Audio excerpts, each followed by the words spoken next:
Welcome pre-kindergarten and kindergarten students to the Dallas Independent School District STEM Environmental Education Center.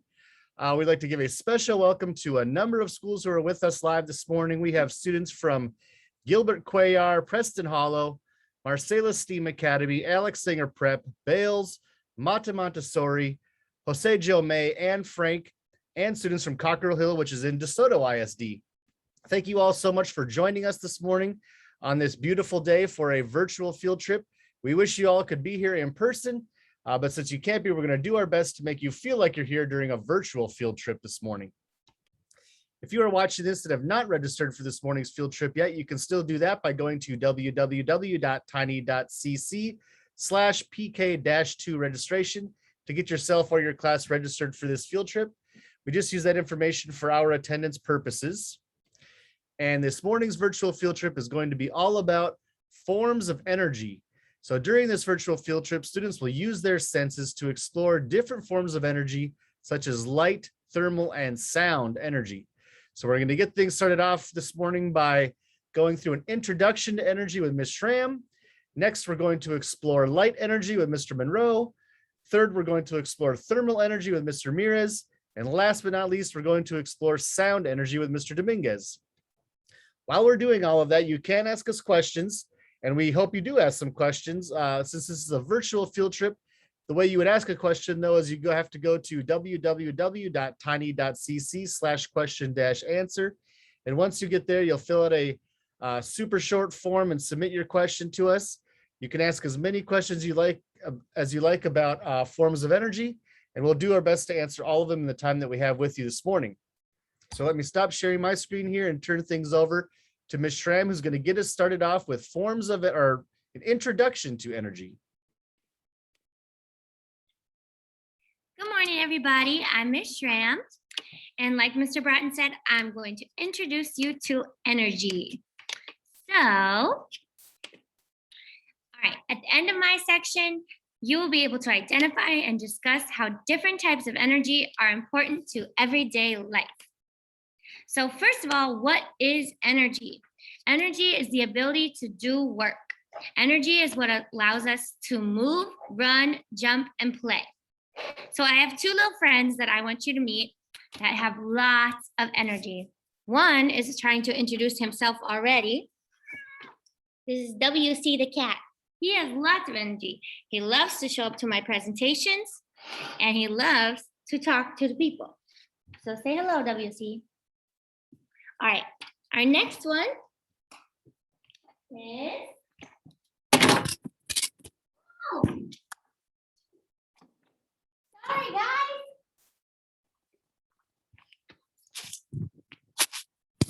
I told you he had a lot of energy. All right, the next friend is Peanut Bunny. How exciting. All right, Peanut Bunny right here has lots of energy. He loves to jump and dig and climb, and he gets all his energy from all his delicious foods. He eats very healthy. He eats his spinach, his tomatoes, his fresh herbs and veggies. So he gets his energy from all of those delicious things. Oops. So here he goes. Hi, Peanut Bunny. Oh my goodness. Okay. Quite an adventure this morning. Okay, so who uses energy? Energy is used by plants. They get energy from the sun and nutrients to grow and move. All right, and then the doggies and animals and people, we get our energy from food and our nutrients from food. So you could see my little Peanut Bunny. He's loading up so he can go play this afternoon. All right, there are other types of energy.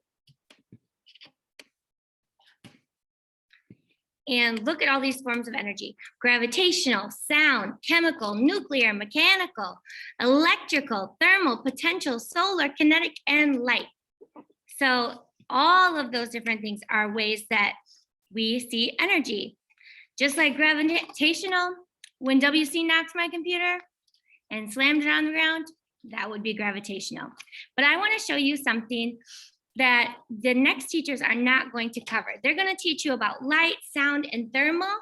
And I wanted to talk to you about potential, and kinetic. So I'm going to put Peanut Bunny and his little salad away. And hopefully WC doesn't try to interrupt again. All right, so let's look at this little chart. And you can see that this car is going up a hill and it has potential and kinetic energy. So as the car goes up the hill, it has energy coming in, it gets to the top, and that's when it has potential energy. That means it's not moving, but it has the ability to move, and it has the ability to move fast because it's at the top of the hill. So when it goes down the hill, that has energy out, and that is its kinetic energy because it's moving. So potential means it's still, and kinetic means it's moving. So I'm going to show you an example. I love playing with this toy. So I have a marble Mace Toy, and I'm going to scoop my screen so you can see it. Okay, so I built this earlier today, and this is a great example of kinetic and potential energy. So I have all these tubes and crazy things and tunnels that I can add to my track. But here I have a funnel. It goes through a little spinner, and it's going to use gravity and drop into the end. So right now, the marble is just sitting on the table. As I pick it up, it gains potential energy because it's up high. So just like when that car was at the top of the hill, it wasn't moving, but it had the potential to move. And once I drop it, it's going to start to have kinetic energy. So right now it has potential because it's not moving. Once I let go, you're going to see the energy go out as it goes through kinetic energy. Let's see. And it's going to use gravity to gain more speed. And there we go. So if I wanted to increase that potential energy, all I would have to do is make it taller. Let's see, this one doesn't make it taller. How about this one? And I'm going to curve it back this way so y'all can still see it.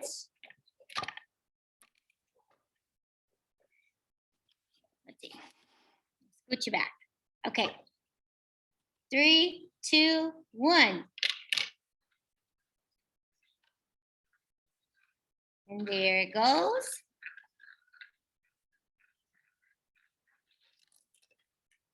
So if I wanted to give it more potential energy, I could keep building it higher and higher. And the higher I made it, the more potential energy it would get and the faster it would go once that energy releases.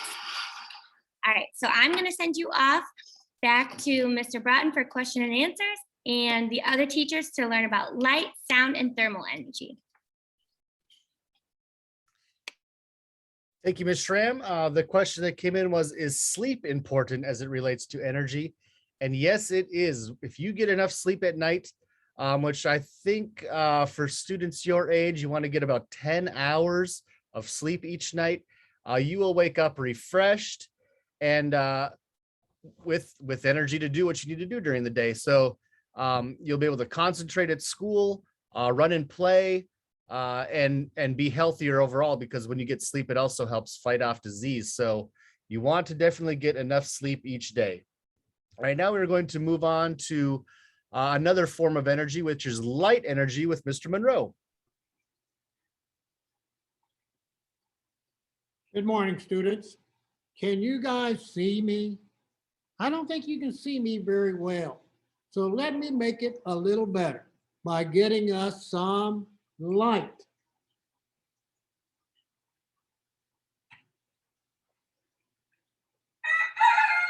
Now, just that quick, my lab is full of light energy coming from the lights that are on the ceiling.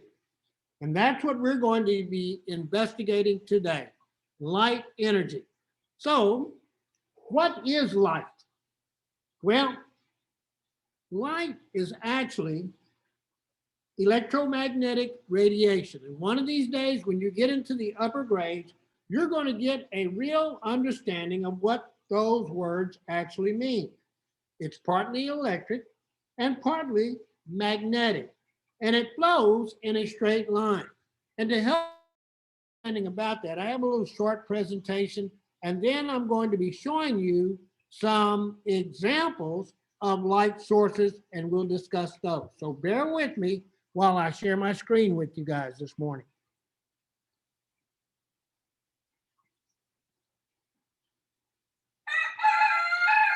And that's old Smokey. And Smokey usually will actually respond to the natural light that is provided by the sun, usually early in the morning. I guess he's up early this morning, letting us know that it is morning time. It's loading, so bear with me. Okay. The study of light is actually a science. And you know, what senses did you use just a minute ago when there was no light in here? You were trying to what? Actually see me. And what happened when I turned the lights on? You were actually able to see me. So what sense or what senses would you use to observe light? And of course, you guys know, hey, the senses of eyesight or vision. How do we see light?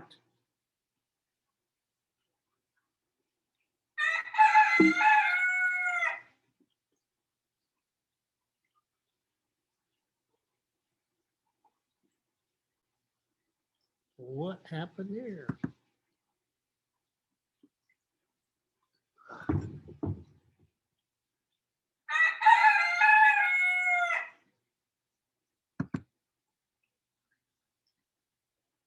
Yep, I lost the connection some kind of way. Try clicking on the Google Chrome icon or hitting escape.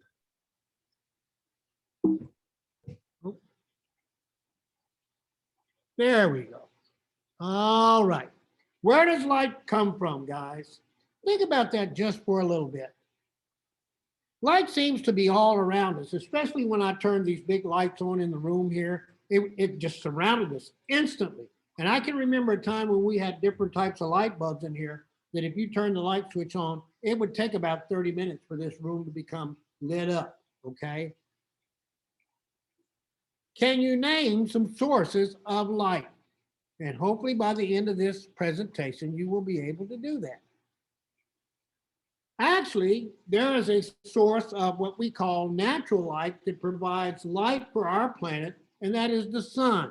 And I want you guys to realize that the sun is actually a star, because we're going to go back to that fact about the sun being a star later on.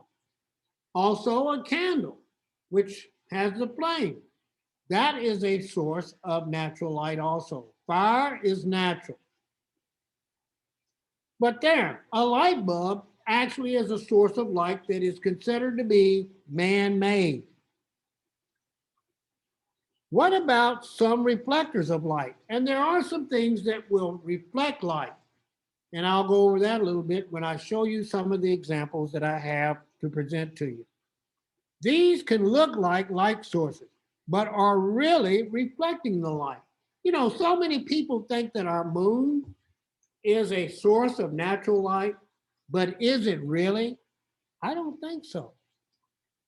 The moon actually is a reflection of light coming from where? Think about it now. It's coming from the sun.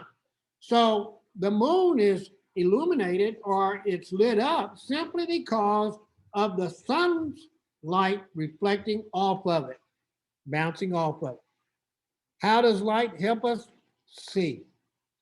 Light is a type of energy known as magnetic radiation. It's made up of protons, little particles of energy. And later on, you guys are going to learn about the building blocks of all matter. Anything that is made up of matter is made up of atoms, and protons are parts of atoms, little tiny particles.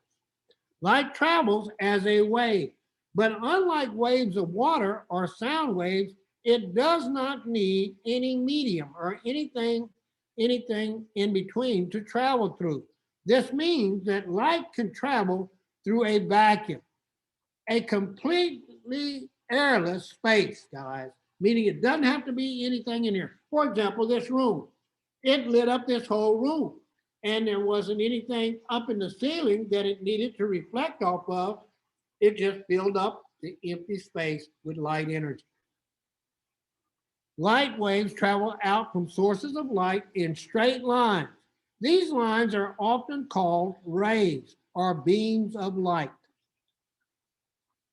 How does light help us to see? Well, rays of light travel from a light source and hit objects all around us. The rays of light reflect or bounce off an object and then travel into our eyes. This reflection of light allows us to see objects. Like here. And light from the light bulb travels in a straight line and hits the chair. And then the ray of light is reflected off the chair and travels in a straight line to the girl's eyes that is in this image, enabling her to see the chair. Can you describe how you can see some objects right now? And you guys might take a little time and discuss that with your teacher, but I'm going to have to move on a little bit more. I'm going to come out of this and show you guys some examples of some of the light sources that I have used in my experiences in life. Okay, so I'm going to stop sharing my screen, and we're back where you guys can see me, and I have several light sources right here. First of all, I would like to show you a lamp. Now, this lamp has something called a shade on it. Here's the light bulb. Now, this shade is not going to let the light penetrate or come through the light wave. So I'm going to put the shade, well, let's just go ahead and light it up. Now, that's pretty bright, isn't it? But once I put the shade on, a lot of the light is not being able to go through the shade. And it's channeling the reflection of the light up above and below. And that's how lamps usually work. Of course, this is an antique lamp. It's not very big. I borrowed it from my wife to show you this as an example. Now, man-made light sources usually have some type of switch. Here's another little, I call it a portable light. You know, there's all kinds of light sources that we use today. It has a string just like you would have on an electrical light source, but this one is ran by battery energy. And you can see, of course, it's not very bright, but it did come on. And this is another source of what we call man-made light. You know, today, a flashlight doesn't have to be very big to put out a lot of light waves.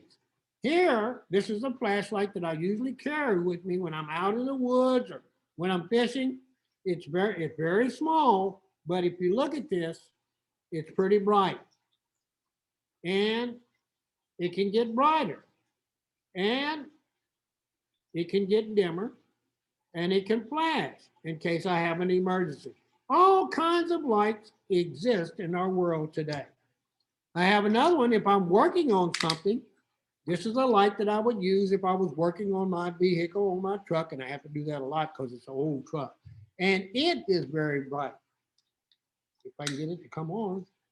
Did somebody leave this one on? I think they did. I have to put some new batteries in it. We're going to have to skip this one. And I like to hunt. And I was telling you about the different light sources we have now. This is my hunting hat. And believe it or not, this hunting hat that I have right here, you see that? Guess what? It has built-in lights. Just like that. To make it handy, so if I'm walking into the woods, or not necessarily to go hunting, but maybe I want to go into the woods and get myself positioned to take some photographs, I would use this hat. Now, there are some examples of natural light. Now, we know the sun is natural light, right? And another example would be the stars that we see at night, because guess what? Remember what I said about our sun? It's just another star. So all those little tiny stars that you're seeing up there in that night sky, That is a form of natural light. And of course, I can remember long ago, and this kind of tells you how old I am, a lot of people did not have electrical light sources or battery light sources. They used candles to see. Now, today, they don't necessarily use a lot of candles just to be able to see, but they may use fragrant candles to add a little smell as the candle is burning. And candles usually are lit up by using what? Fire. And fire is a form of natural light, guys. Okay? Smells pretty good. Blow that out right quick. I'll tell you one more thing that is natural light, and I have a lot of respect for it. And when a thunderstorm comes through and you see that flash of lightning, is that natural light? It gives you something to think about. Well, hopefully I've been able to help you understand a little bit about light energy. So I'm going to pass it back to Mr. Broughton. So if any of you have any questions, I bet he can answer them for you.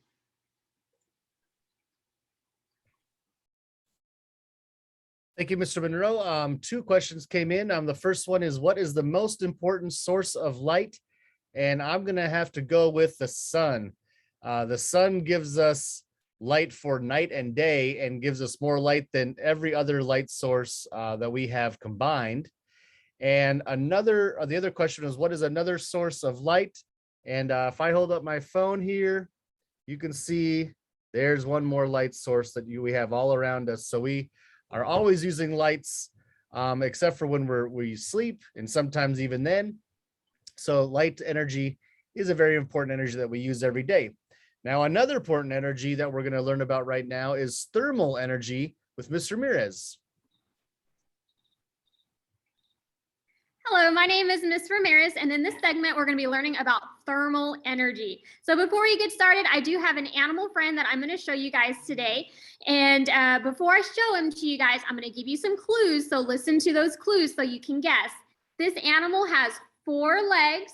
He has a long tail. He has spikes on his body, and he has a big patch of skin underneath his chin that looks like a beard.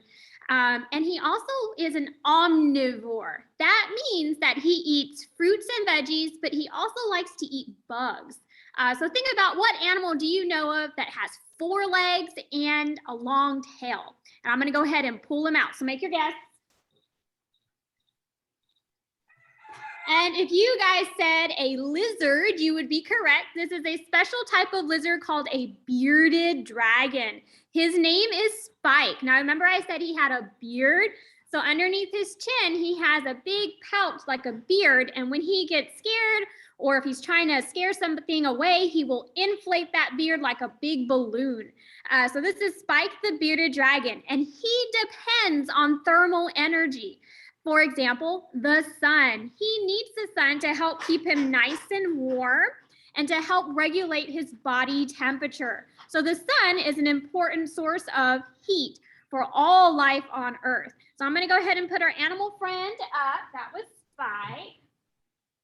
And now let's go ahead and talk about what exactly is thermal energy. So thermal energy is essentially the movement of particles within an object or a substance. And I know Mrs. Tram briefly went over the word kinetic energy. Kinetic just means movement. So for example, all things are made out of particles, super tiny particles that we really can't see.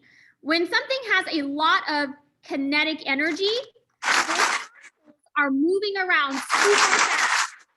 And it's that super fast movement of particles that creates thermal energy, that heat. So just super fast particles moving around, that is what creates thermal energy. It's the movement of particles creating heat. So for example, if you guys take your hands and rub your hands super, super fast, you're going to generate, your hands are going to feel warmer, right? So that's an example of creating thermal energy. I also want to show you guys my pretty cool mood ring. The mood ring has a special substance in it, and this is going to be a big word. This is thermochromic liquid. That just means that it changes color in response to temperature. So we're going to keep track of my ring and the colors that it changes as I go through this presentation. So right now it's blue, but we're gonna see what other colors it can change as we move on. And that is because guess what? Your body has heat too. So I'm pretty sure you guys are familiar by now with thermometers. So the thermometer is measuring your body temperature, the amount of heat you have. So if I turn on our little thermometer over here, let's see what my body temperature is. Hopefully it says I have a good temperature. So I'm gonna go ahead and put it on my forehead and we'll see what it reads. And it's about 98.3 degrees Fahrenheit. So we can use thermometers to help us measure our temperature. We can use a digital one just like this, and we can also use one of these. So the way a thermometer works, it has a liquid. It's normally red. When it gets really hot outside, that liquid is going to rise to the top. Now remember, the liquid is rising because when it gets hot, those particles that make up the liquid are moving super fast and they're expanding, they're getting bigger. And that is what causes that liquid to rise to the top. So when you see the red liquid all the way in these top numbers, it's probably super hot outside. I think today it's supposed to get up to 90 degrees. So that's kind of warm. When it gets cooler outside, when we lose heat energy, when it gets cooler, the liquid inside the thermometer will actually go down. And that is because the particles that make up the liquid, they're going to start to slow down. And particles that are slower are usually going to be cooler. So when you see the liquid go down, that usually means it's going to be rather cool or cold outside. Now to show you how a thermometer works, that rising or dropping of that liquid, I have another tool to show you guys. Sometimes it doesn't work for me because sometimes my hands are super cold. So I'm a naturally cold person, so I'm going to cheat a little. I found some hot hands hand warmers. So maybe during the wintertime when it's super cold, you might take one of these and it'll warm up your hands. So inside there's a substance, and what's happening is there's a chemical reaction. Something's happening inside this little baggie and it's giving off heat energy. So I'm just going to warm up my hands just a little bit so I can cheat. Oh, look, my ring turn is still purple, kind of like a purple blue color. And I'm going to take this, and this is going to represent our thermometer. So again, we have our little liquid inside. I'm going to take my hand. I'll use this one since I warmed it up. I'm going to put it underneath the little bulb and look at the liquid. Hopefully it's going to rise to the top, just like our thermometer did. So when the liquid gets warmer, the particles that make up that liquid are bouncing around all over the place. They have a lot of energy. It's causing it to rise to the top. And then eventually, when that liquid gets cool, the particles inside are going to slow down and it's going to start to drop to the bottom. So this shows us how a thermometer works. So the next thing I want to show you guys, we're going to move on to one of the most important, in my opinion, one of the most important sources of thermal energy, and that is the sun. So we kind of touched on the sun with light energy. So the sun actually can give off various forms of energy. It gives off light energy because it lets us see, but it also gives us heat energy because it keeps us nice and warm. And you guys saw an example of an animal that depends on that heat energy with our bearded dragon friend. So notice he has a heat lamp right over here. This heat lamp is connected to an outlet. So it's actually changing electrical energy into heat energy that is warming up our friend, the bearded dragon. And I actually put a thermometer underneath the heat lamp. So how hot do you think it is underneath this heat lamp? Go ahead and give me a number and we'll see. I'll give you a hint. If you guys were listening earlier, I said that today's high was going to be what? So what temperature was it going to be today at the very midday? So it's actually almost 90 degrees underneath that heat lamp. So it's actually rather warm. And again, here's our thermometer. And you can see bearded dragon, our friend Spike, loves that warmth. On the other end, I have another thermometer that's not under the heat lamp. So what temperature do you think this thermometer is going to read? And it's actually rather cool in my room today. It's about 72 degrees. We typically call that room temperature. So it's much cooler on the side that doesn't have the heat versus the side that does have the heat lamp. So there's our little animal friend. And so we already talked about temperature. So temperature is just how we can measure that heat energy. And of course, we learned that we can use a thermometer to help us measure the amount of heat. And something that some kids always kind of get confused on is things like jackets and coats. We're starting to get into the fall weather. Do you think jackets and coats provide us with heat energy? Yes or no? And hopefully you guys said no. So coats and jackets are a little bit different. Coats and jackets are what we call an insulator. They do not give off thermal energy, but they do keep us warm. Our body is supplying the heat, and then the jacket that we are wearing is simply trapping our body heat and keeping it from escaping into the cooler air. So just remember that the coats and blankets that you guys use, they are not a source of thermal energy. They are something different. They are just called an insulator. And I have a couple little experiments before we go.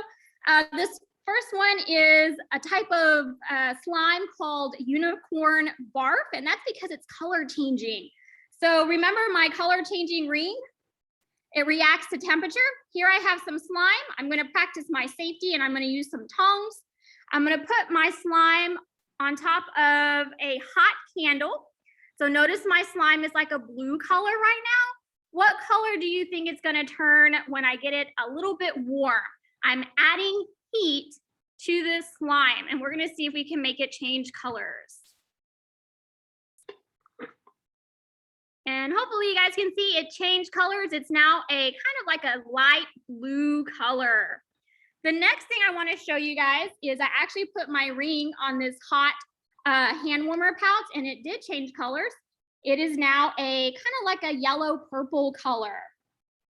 And then the last thing is another little toy. This is a color changing touch board. So remember, our body has heat. It's converting the food that we eat from chemical energy into heat energy. So I'm going to take my hand, because again, I have heat, and I'm going to slap it on the board, and you're going to see my handprint that's left behind. And I think that's all I have for you guys today. So that's all I have for you guys for heat energy. I do have a challenge for y'all. I would like to see if you can give 3 examples of how you or your parents have used thermal energy today. So I'll give you a hint. Think about things in the kitchen. We'll give it back to Mr. Broughton to answer any questions. Thank you, Mr. Ramirez. The question that came in was, is eating important as it relates to energy? And yes, it is. Your body is always losing energy through the form of heat. You're giving off heat every second of every day, even in your sleep. And your body needs to replace that energy. And how you do that is by eating. So it's important to, when you wake up, hopefully you got a good night's rest, you got enough sleep, but then you need to eat a good breakfast before you start school. And at lunchtime, you need to eat your lunch. And then at dinner time, you need to eat your dinner as well. And so your body will keep up with the energy that's losing through heat, so you can keep doing all the things that you need to do both at school and at home. All right, now we're going to explore one more form of energy, and it's a form of energy we've been using this entire virtual field trip, and which is sound energy. And we're going to explore that with Mr. Dominguez. Hi, friends. In this part of your virtual field trip, me and my friend Higgs, our very special guest, are going to talk about sound energy, and we're going to give you guys some examples of sound energy. En esta parte de su paseo virtual, vamos a hablar un poquito sobre la energía de sonido y les vamos a dar unos ejemplos de sonido.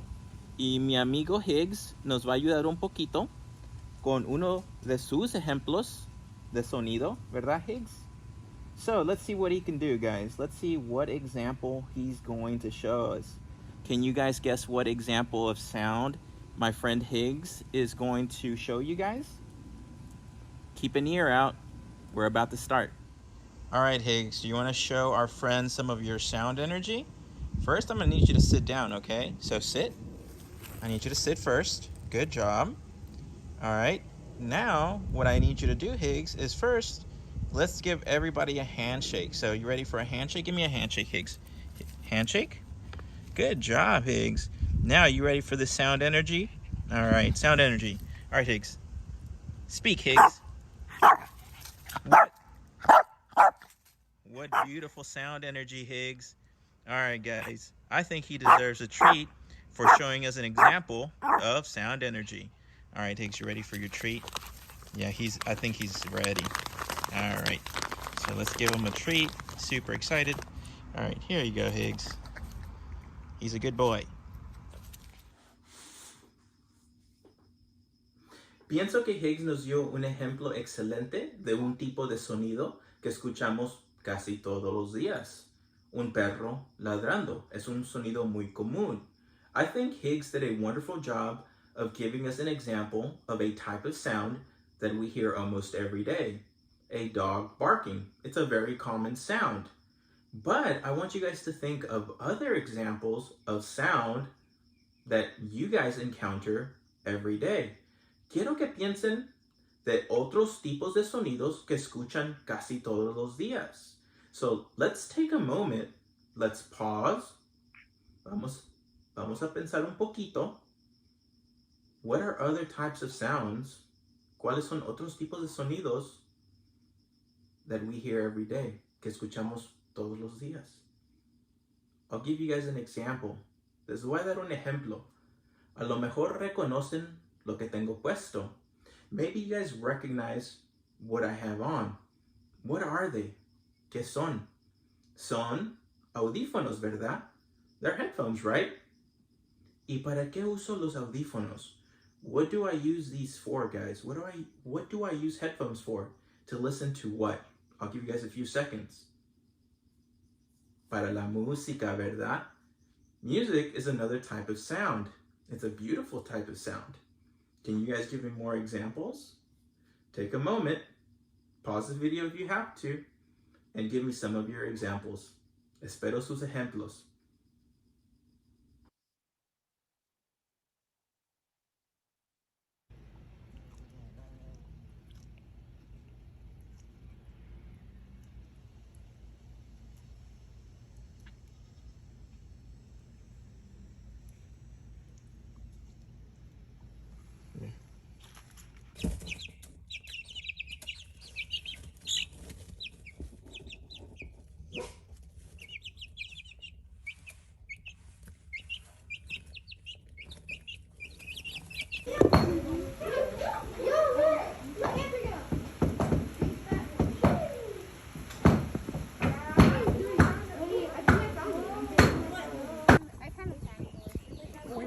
Wait. Remember what I was talking about, mosquito fish? Yeah. No, this is a tadpole.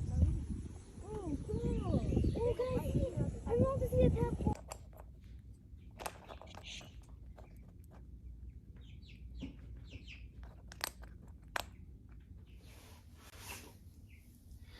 Ahora que hemos escuchado algunos ejemplos de sonido, mi gran pregunta ahora es, ¿cómo es posible que esos objetos hagan sonido?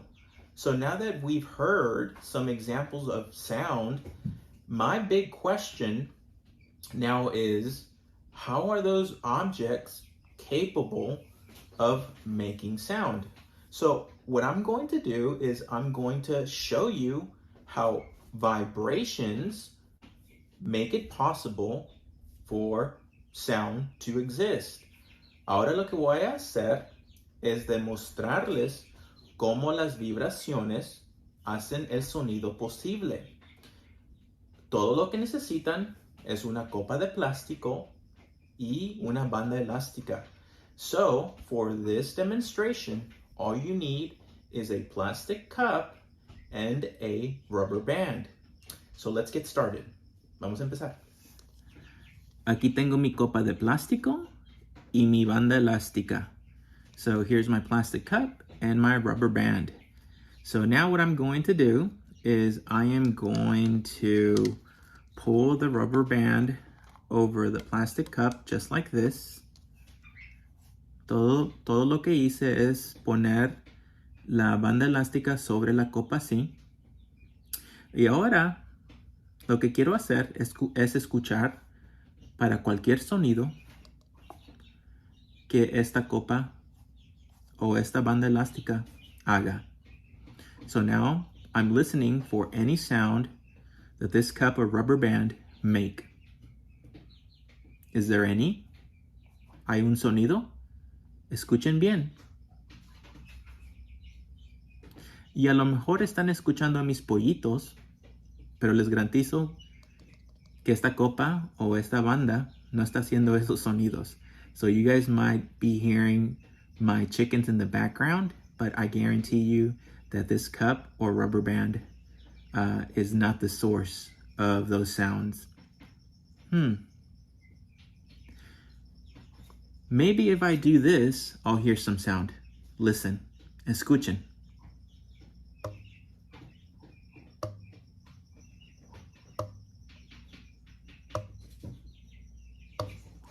¿Escucharon un sonido? Did you guys hear a sound? Let's try that one more time. Sí hay sonido, ¿verdad? There is sound. And why is that? Well, it's because of the vibration. Hay sonido porque esta banda elástica está vibrando. Sin vibración, no hay sonido. So without vibration, there is no sound. So, in order for there to be sound, there needs to be vibration. Interesting.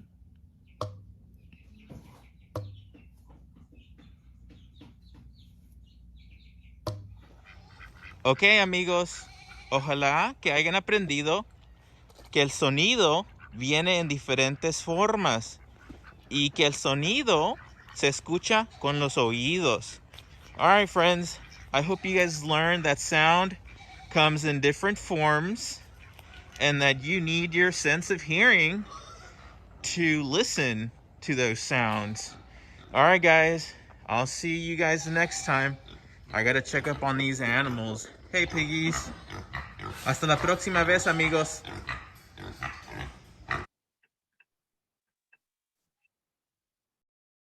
Thank you, Mr. Dominguez. The question that came in is, what are some other ways that I can make sound? And there are lots of ways you can make sound. You could clap your hands or stomp your feet, but I'll show you one other way that I just happened to think of when I was sitting here, and that is if you have a water bottle, you could blow on it, and that makes a sound. And there's no rubber band vibrating in this water bottle, but when I blow across the top of the bottle, the air inside the bottle vibrates, and that's what's making that sound. So you could try that the next time you have a water bottle. All right, I'm going to do a quick recap of what we did today. So again, this morning's field trip was all about forms of energy.